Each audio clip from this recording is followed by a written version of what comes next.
When our forebears, centuries or even millennia ago, constructed or crafted items and eventually abandoned them, it's unlikely they ever envisioned their future kin uncovering these relics to piece together the intricacies of their existence. Had they anticipated this, perhaps they would have left behind more instructions or clarifications for us. In the absence of any such guides, the annals of history often remain enigmatic, as you'll soon see in this video.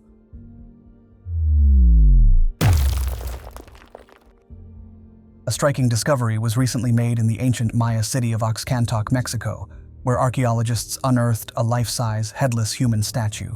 This limestone statue, standing at 5 feet 5 inches tall, is believed to represent a Maya warrior, likely a prisoner of war. The National Institute of Anthropology and History led the excavation, uncovering this significant artifact, which has been nicknamed Yom Kib, the god of phallus and fertility. Diego Prieto, INA's general director, suggested that the statue's missing head likely symbolizes a warrior who was captured in combat and eventually decapitated. The statue's discovery offers a glimpse into the complex history and culture of the Maya civilization. The ancient city of Oxcantoc, located on the Yucatan Peninsula, is known for its limestone richness and lack of lakes. The city, inhabited from the late pre-classic through the late post-classic periods, was a major hub during the early classic and terminal classic periods. It boasts structures like pyramids, detailed hieroglyphics, and iconography. Despite the wealth of historical evidence, there is no clear indication of what led to the city's abandonment around the year 1500. A remarkable Roman-era sarcophagus, believed to have belonged to a prominent figure, has been discovered in the northern Gaza Strip. This significant find was made at a 2,000-year-old Roman cemetery, which was initially uncovered last year by construction workers on an Egyptian-funded housing project. The site, rich in history and overseen by a French team of experts, has so far revealed 90 individual and mass graves, indicating its extensive use over time. The sarcophagus, crafted from lead, is thought to be linked to a high-profile individual from that era. However, it has not yet been opened for study. The Palestinian Ministry of Antiquities has placed the sarcophagus in a protective wooden container, planning further examination by both Palestinian and international expert teams. The opening of the sarcophagus is pending the arrival of an international metal expert. Additional finds at the site, including clay jars and other items, reinforce its connection to the Roman period, approximately 2,000 years ago. The cemetery's location in northern Gaza, at the site of an old seaport from the Greek and Roman era, highlights Gaza's historical significance as a key trading spot for various civilizations, including the ancient Egyptians, Philistines, Romans, and during the time of the Crusades. Archaeologists with Mexico's National Institute of Anthropology and History have uncovered a chacmul in the lakeside city of Pátzcuaro. A chacmul is a unique form of Mesoamerican sculpture, typically depicting a reclining figure, often interpreted as representing slain warriors bearing offerings to the gods. These sculptures vary in design, with heads facing different directions, and their original name is unknown. The term chacmul was coined by Augustus Le Plongeon in 1875, inspired by a sculpture he and his wife found in Chichen Itza. Chacmul statues have been found throughout Mesoamerica, from Michoacán in Mexico to El Salvador, with the earliest examples dating back to between 800 and 900. The recently discovered chacmul statue at Pátzcuaro was found during construction works. Carved from basalt, it measures 35 inches in length and 31 inches in height, and is preliminarily dated to the late post-classic period of 1350 to 1521. According to INA, these sculptures were likely used in sacrificial and offering ceremonies in pre-Hispanic times. The discovery has prompted the Ministry of Culture of the Government of Mexico, through the INA Michoacán Center, to initiate an archaeological rescue project to explore the area further for additional archaeological remains. A new study has shed light on how ancient Romans kept their wine full of flavor, a question that has intrigued scholars for a long time. The study, published in the peer-reviewed journal PLOS1, examined 3 1,500-year-old Roman amphorae found in a seabed deposit near San Felice Cicero, about 55 miles southeast of Rome. Led by chemist Louis Chasson, the research used methods in archaeobotany, or the study of plant remains, to unravel the ancient winemaking process and the elements used in it. The study revealed that pine was used to create a kind of waterproofing tar to coat the inside of the jars. Interestingly, This might have also been done to flavor the wine itself. Since pine was not native to the region, it likely had to be imported, possibly from Calabrian or Sicily. This finding supports existing archaeological and historical evidence of trade links between these regions 1,500 years ago. The researchers emphasized the importance of a multidisciplinary approach in their study, stating that it allowed them to gain a deeper understanding of ancient practices than would have been possible with a single approach. Wordy Yong is an intriguing Aboriginal stone arrangement located near Little River, Victoria, Australia. It features an irregular egg-shaped or ovoid formation about 164 feet in diameter, composed of around 100 basalt stones, ranging from small rocks about 8 inches in diameter to standing stones about 3 feet high. The arrangement has an estimated total mass of about 23 tons. The purpose, use, and age of this stone arrangement remains unknown, but it is believed to be ceremonial in nature, similar to other stone arrangements in southeastern Australia. The site is recorded on various heritage registers, including the Victorian Aboriginal Heritage Register and the Victorian Heritage Register. The Wordy Yong stone arrangement has garnered attention for its potential astronomical significance.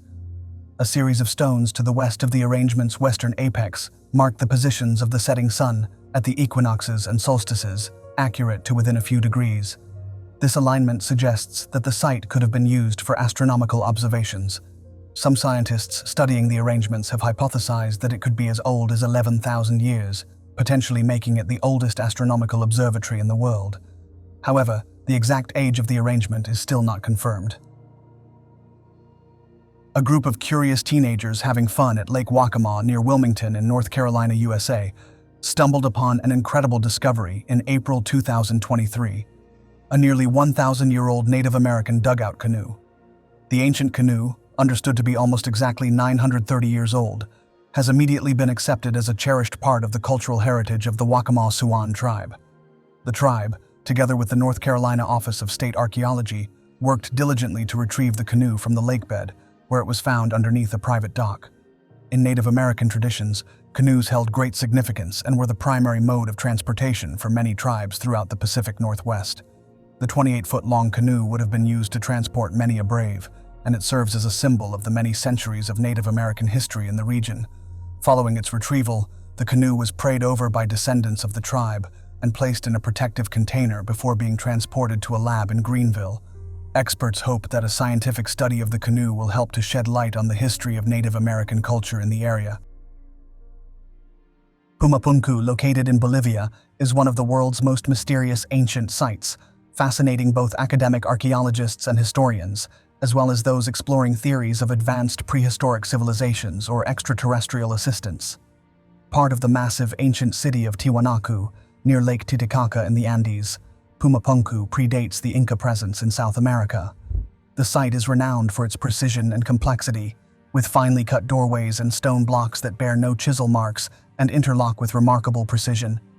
Despite being incorporated into the Inca Empire and culture, the city had already been abandoned when the Incas conquered the area in 1470. The Incas revered the site as the place where Viracocha, their deity of creation, created the ancestral people of all ethnicities. The origin and age of Pumapunku remain subjects of debate. Radiocarbon dating suggests the site was constructed between 500 and 600, but some argue this dating is inaccurate and that the structures could be much older. Early explorer Arthur Posnatsky dated the site to around 15,000 BC based on astronomical alignments, a claim supported by modern archaeologist Neil Steed.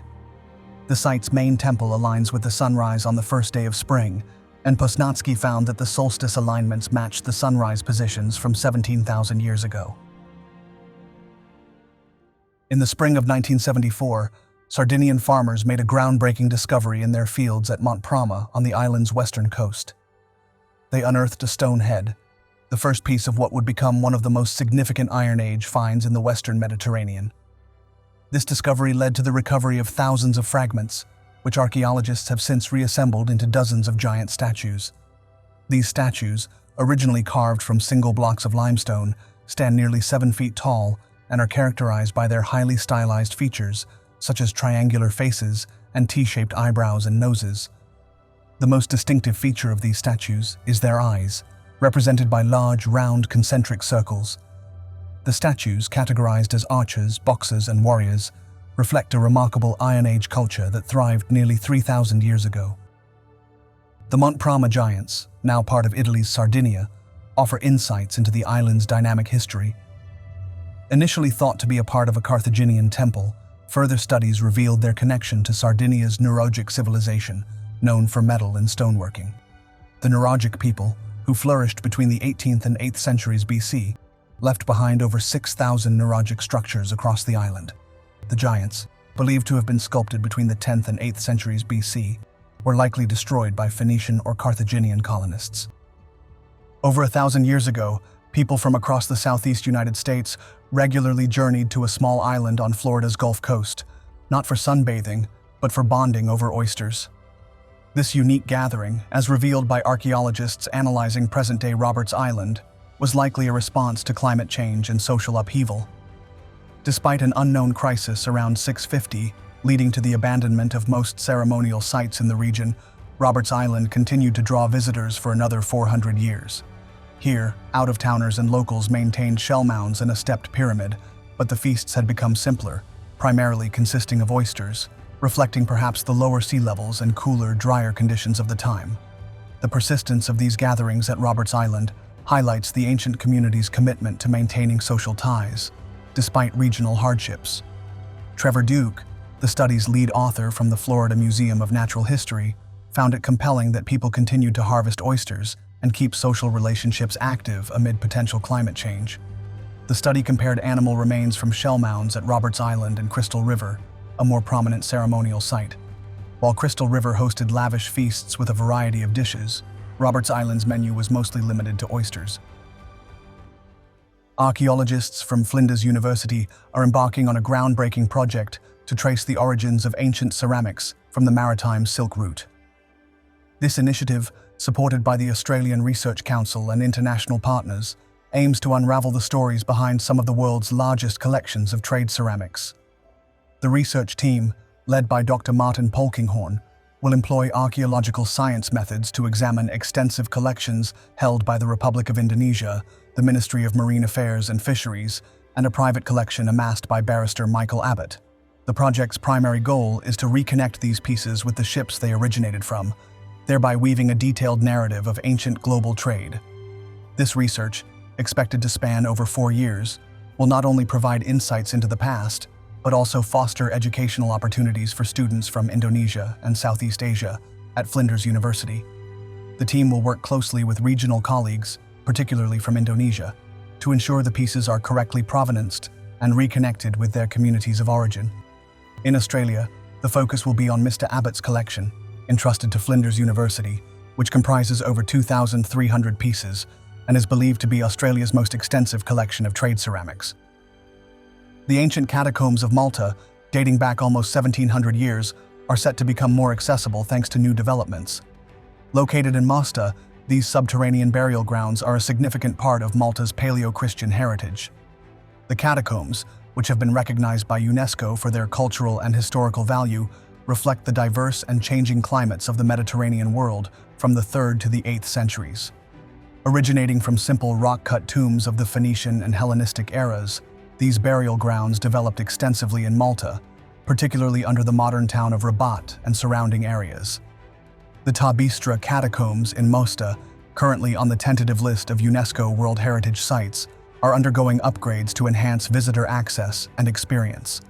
The Tabistra site is a vast network of catacombs with individual entrances featuring unique architectural elements like spiral borders, scallop shelves, arched pottery shelves, and agape tables. Unlike the underground catacombs in Rabat, the Tabistra catacombs were created by tunneling into the ridge's face. First discovered in 1891 and later recorded in 1933, the site had been looted over the years. One of the remarkable aspects of the Maltese catacombs is the co-mingling of religious rites, including Christianity, pagan practices, and Judaism within the same locality.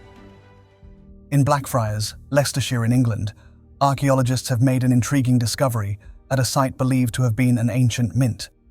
They unearthed over 20 coin mold fragments, which they think were used to produce the gold and silver coins of the Hallaton treasure.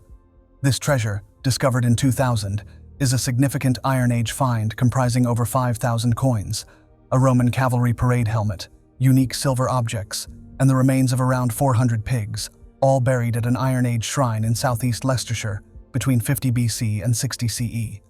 The researchers suggest that this site was a 2,000-year-old mint of the Corialtovi tribe, who controlled most of the East Midlands before the Roman conquest. The Corialtovi tribe began producing inscribed coins at the beginning of the 1st century, and it's believed that many of the coins found in the Hallaton treasure were produced at this site.